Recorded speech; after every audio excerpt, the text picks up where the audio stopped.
محمد سماع شیخ اس حوالے سے ہیگیوگرافر بھی ہیں اور ہسٹورین بھی ہیں۔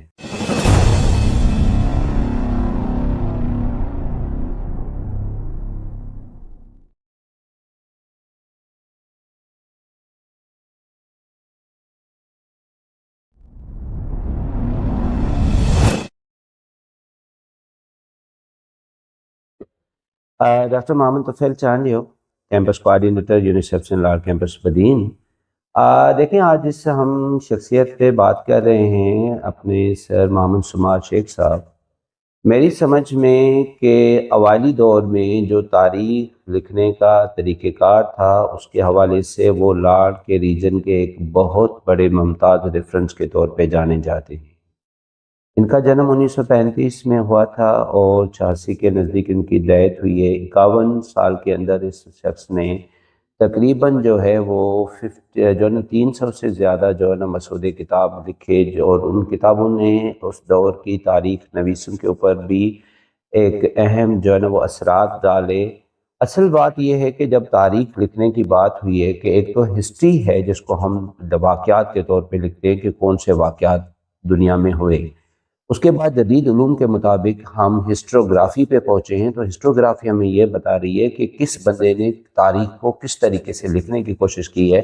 تو وہ جو جدید اپروچ ہے، ان دونوں کی تناظر میں اگر ہم دیکھیں تو جو ٹیکنیکل ٹرم ہم اس کے لیے یوز کریں گے وہ ہے ہیگیوگرافی۔ ہیگیوگرافی ایک تاریخ لکھنے کا طریقہ کار ہوتا ہے جس میں تھوڑا بہت عقیدت کے ایلیمنٹ شامل ہوتے ہیں، جو بزرگان ہوتے ہیں یا جو اہم شخصیات ہوتی ہیں، اس تناظر میں جو تاریخ لکھی جاتی ہے۔ تو اگر دیکھا جائے تو محمد سماع شیخ اس حوالے سے ہیگیوگرافر بھی ہیں اور ہسٹورین بھی ہیں۔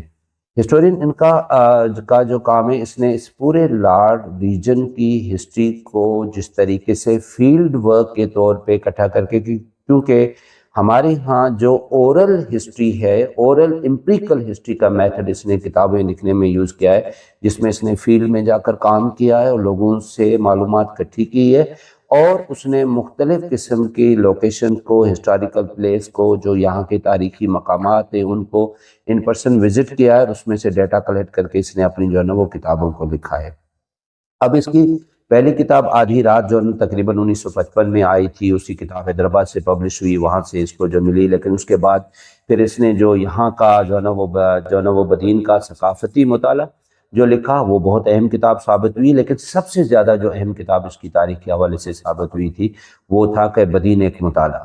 بدین کے ایک مطالعے کے طور پہ اس نے جو یہاں کے اسکرپٹ پہ، اور خصوصاً جو ونگائی اسکرپٹ ہے، وہ جو لپی ہے جو لکھنے میں کام آئی ہے، مقامی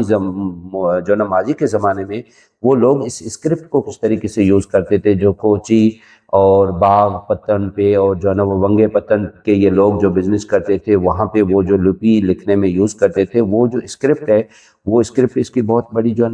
اندوری اور منگریا کا جو ٹیلے ہیں جو اس نے دریافت کیے، اور وہ اس کی بہت بڑی کنٹریبیوشن ہے یہاں کے لاڑ کے بہت بڑے تاریخی لاڑ ریجن کے بہت بڑی تاریخی مقامات۔ کیونکہ جب ہم محمد سماع شیخ کی بات کر رہے ہیں تو ہم لوتھل سائٹ کو ٹچ کر رہے ہیں۔ ایک تو مہر گڑھ تھا جو تہذیب کے اوائلی دور ہے، مہر گڑھ تھا جو اپنا موجودہ چاغی بلوچستان میں ہے، دوسرا موہنجو داڑو ہڑاپا ہے جو سندھ اور پنجاب سینٹرل میں آتا ہے۔ لیکن یہ جو لوتھل کا ایریا ہے، جو قدیم جو دریاؤں کی تہذیبوں نے جن شہروں کو جنم دیا تھا، تو یہ بہت زیادہ خوشحال ایک وہ ریجن رہا ہے اس اعتبار سے۔ تو اس کی مختلف تاریخی ہے، وہاں پہ جا کر اس نے ان کو انڈوری نام کا جو ٹیلا اس نے دریافت کیا، منگرین منگرین کا جو ٹیلا اس نے دریافت کیا، یہ اس کی بہت بڑی ہسٹوریکل وہ اچیومنٹس ہیں جو اس نے ریکارڈ کی، اس نے لکھا، کیونکہ یہ بیسیکلی